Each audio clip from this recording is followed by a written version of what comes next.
Joseph is one of the most spectacular examples of types, similitudes, or prefiguring of the coming Messiah.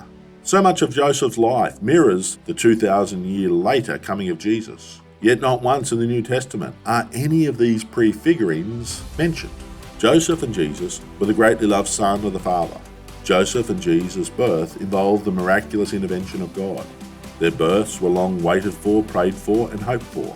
Both men were upright, righteous examples to all humanity. Both men weren't concerned with the feelings of their brethren. Their focus centered on pleasing the Father and on caring for the flock. Jesus and Joseph were both taken to Egypt in dramatic and traumatic circumstances. Both men famously wore costly coats. Both men were hated by their brethren. Both men were 30 when they came to public prominence. The great life work of both men would be as respective saviours of the world. Genesis 37 verse 1. Now Jacob dwelt in the land where his father was a stranger, in the land of Canaan. This is the history of Jacob. Joseph, being 17 years old, was feeding the flock with his brothers, and the lad was with the sons of Bilhah and the sons of Zilpah, his father's wives. And Joseph brought a bad report of them to his father. Roughly 1/4 of Genesis is focused on Joseph. Joseph receives a greater examination than even Abraham. Moses spends more time on this one man's life than he spends describing the entire first 2,000 years of history. This time is devoted to Joseph, as he's a beautiful prefiguring picture of Christ. You'll notice, if you look closely, most of the details recorded of Joseph's life echo through time to the first century, earthly days of Jesus. These opening verses assist us to attune our timeline of events. Jacob was 77 years old when he first fled from Esau.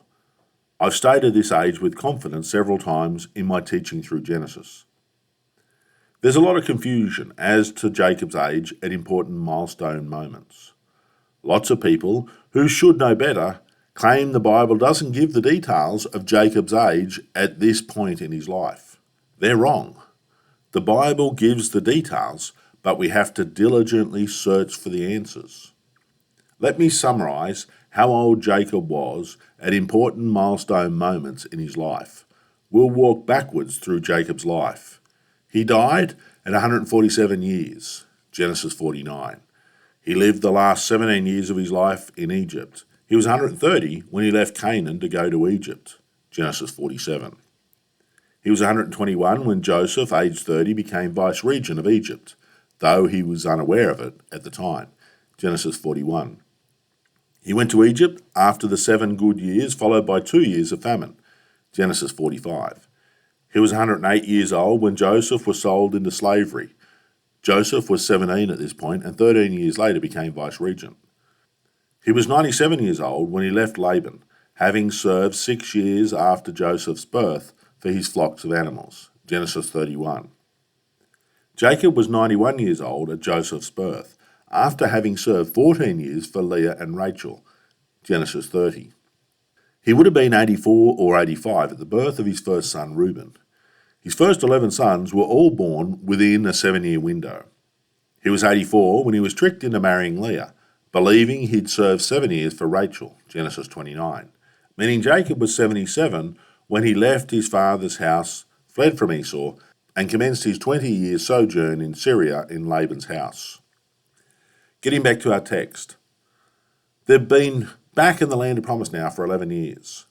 Joseph's 10 older half-brothers are aged between 17 and 24. Jacob is 108 years of age.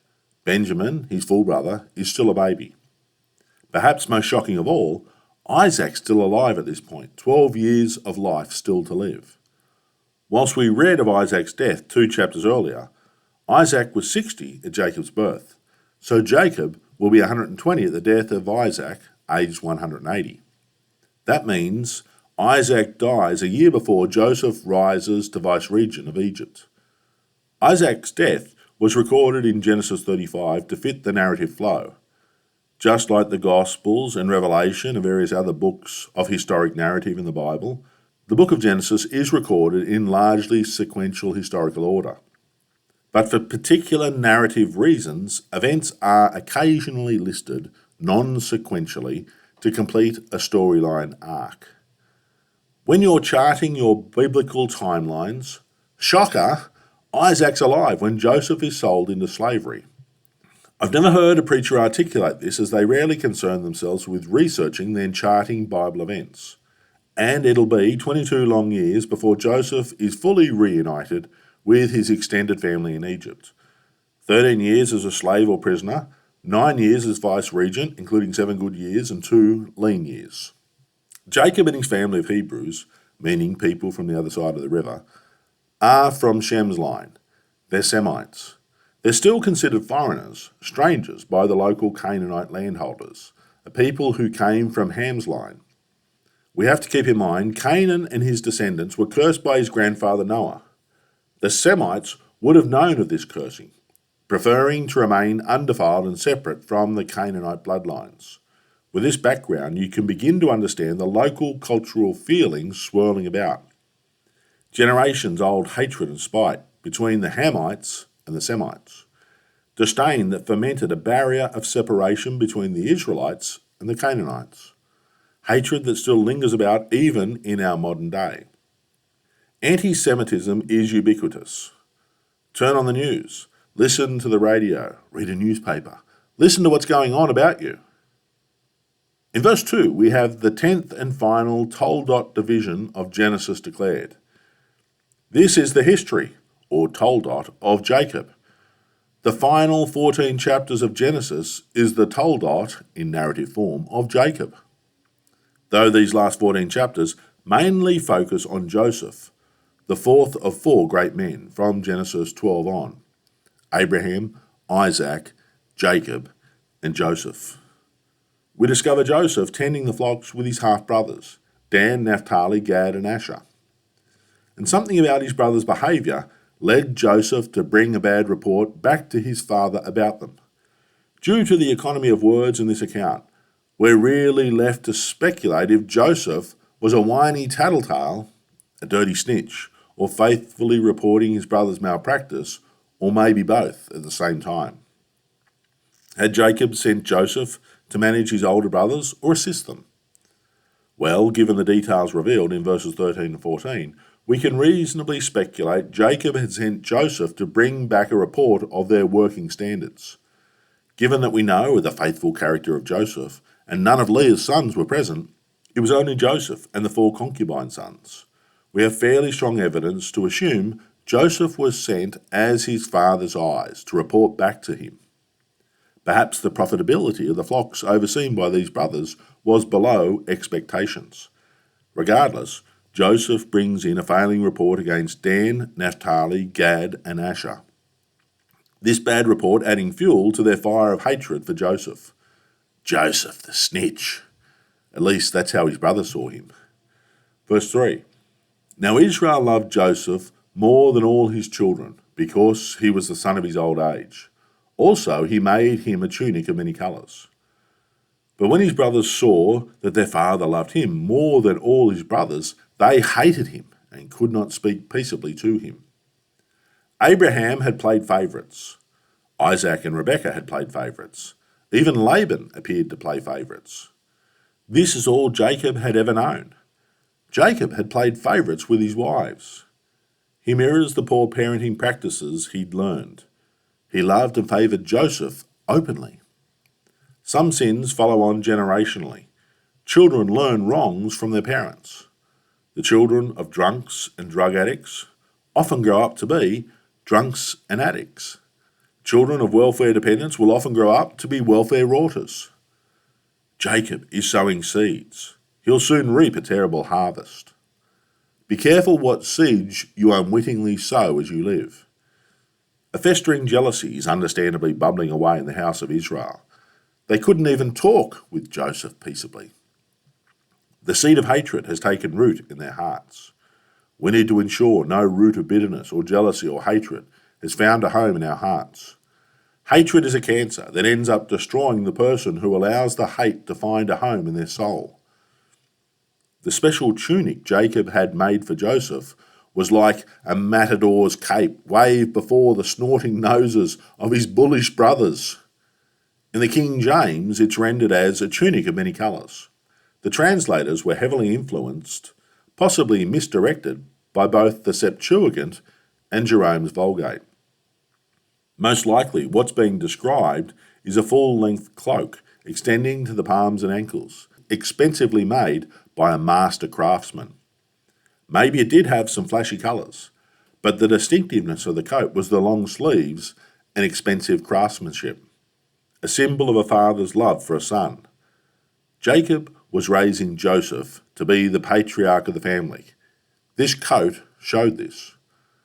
But to Joseph's brothers, the coat was a visceral symbol, the embodiment of their hatred for him. Look at that entitled peacock prancing around with his nose held high and his chest puffed out, rubbing our noses in his stinking, one-of-a-kind, I'm Daddy's favourite special coat.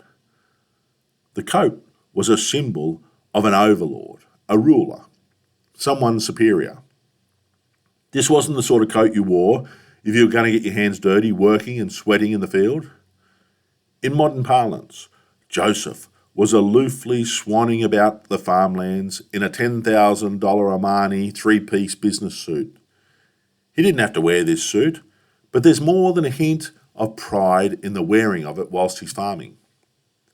What we'll soon discover as we get deeper in the story of Joseph. Joseph is one of the most spectacular examples of types, similitudes, or prefiguring of the coming Messiah. So much of Joseph's life mirrors the 2,000-year later coming of Jesus. Yet not once in the New Testament are any of these prefigurings mentioned. Joseph and Jesus were the greatly loved Son of the Father. Joseph and Jesus' birth involved the miraculous intervention of God. Their births were long waited for, prayed for, and hoped for. Both men were upright, righteous examples to all humanity. Both men weren't concerned with the feelings of their brethren. Their focus centred on pleasing the Father and on caring for the flock. Jesus and Joseph were both taken to Egypt in dramatic and traumatic circumstances. Both men famously wore costly coats. Remember, Jesus had a coat that the soldiers gambled for as it was too expensive to divide. Both men were hated by their brethren. A delegation from the Sanhedrin followed Jesus about, unable to speak peaceably with him, but sought to bring him down with every public interaction. Both men were 30 when they came to public prominence. The great life work of both men would be as respective saviours of the world. And as we go through the Joseph narrative, I'll continue to point out the small details of his life that prefigured Christ. Verse 5. Now Joseph had a dream, and he told it to his brothers, and they hated him even more. So he said to them, Please hear this dream, which I have dreamed. There we were, binding sheaves in the field. Then behold, my sheaf arose, and also stood upright. And indeed, your sheaves stood all around, and bowed down to my sheaf. And his brothers said to him, Shall you indeed reign over us? Or shall you indeed have dominion over us? So they hated him even more for his dreams and for his words. When you look through the entire record of Joseph's life, he comes out squeaky clean, above reproach, pure, upright in all his ways. The only hint of a crack in his armour of uprightness is in the telling of these two dreams to his family, and his wearing of the expensive coat of distinction whilst he was out farming. At very least, it certainly showed a lack of wisdom, a lack of self-awareness. Maybe it was his sheltered life. He was pure, lacked life experience, due to his father's overprotection, and was unaware just how complex and evil the world was, rendering Joseph exposed to dangers, leaving him, like Eve in the garden, in a state of innocent gullibility. How could he not sense the tension between him and his brothers? They couldn't even talk with him without their hatred on display. And yes, this was clearly a prophetic dream. But unless God had directly instructed him to tell his brothers, surely the wise thing to do, the smart thing to do, was to not reveal this dream to his brothers. There's definitely a slight hint of pride in the telling of these dreams to his brothers. There are times when it's wise to keep your dreams to yourself. This was one of those times. Keep it to yourself, Joseph. No one could possibly justify the actions his brothers are about to take against Joseph, but you can sort of understand their rage. The actions of Jacob and Joseph certainly flamed the brothers' fires of bitterness and jealousy. To put it simply, Jacob is spoiling Joseph in the way he's raising him. His brethren hated him because of his insightful prophetic words. How the religious elites of Israel hated Jesus for his insightful prophetic words. The words of Jesus more than once drove his Jewish brothers to murderous outrage. Joseph never for a moment considers compromising the truth to satiate or placate the anger of his brethren. He almost seemed to intentionally insult and enrage them. There are numerous encounters between Jesus and the religious elites that mirrors this behaviour of Joseph. Verse 9, Then he dreamed still another dream and told it to his brothers and said, Look, I've dreamed another dream. And this time the sun, the moon, and the 11 stars bowed down to me. So he told it to his father and his brothers. And his father rebuked him and said to him, What is this dream that you have dreamed? Shall your mother and I and your brothers indeed come to bow down to the earth before you? And his brothers envied him. But his father kept the matter in mind. We come to realise with these two dreams, Joseph the increaser is a prophet of God. You don't need to be a seer to interpret this dream. Blind Freddie could interpret it. Low IQ Leonard could elucidate it. The sun is Jacob. The moon is Leah, the stepmother of Joseph. And the 11 stars are Joseph's brothers. Jacob doesn't like the prediction. He rebukes Joseph for verbalising it. But also notice, much like Mary pondering about the mysteries of Jesus, Jacob kept the matter in mind. Jacob suspected this was a God-given prophecy. I think so did his brothers. Jacob wondered how it would all play out. And Joseph's brothers were unable to hide their envy of him, determined to see the dream not play out. Remember, even Pilate could see the blatant envy of the chief priest towards Jesus. This second dream of Joseph is the biblical interpretation for Revelation 12. So many Bible teachers struggle to interpret the imagery of Revelation 12. Who is the woman of Revelation 12? A pregnant woman, clothed with the sun, the moon under her feet, 12 stars as a garland, crying out in labour? All symbolism in Revelation is clearly explained in Scripture. Much of the symbolism is revealed in Revelation itself. But you have to know your entire Bible before you can understand Revelation in full, as often the coding to explain the mystery symbols are in some other book of the Bible. Revelation is intentionally a revealed book. It's an unveiled teaching. You just need to spend the time doing the research. Genesis 37 is the explaining text for Revelation 12. Genesis 37 is the simple key unlocking the mystery of the woman in Revelation 12. The woman is Israel.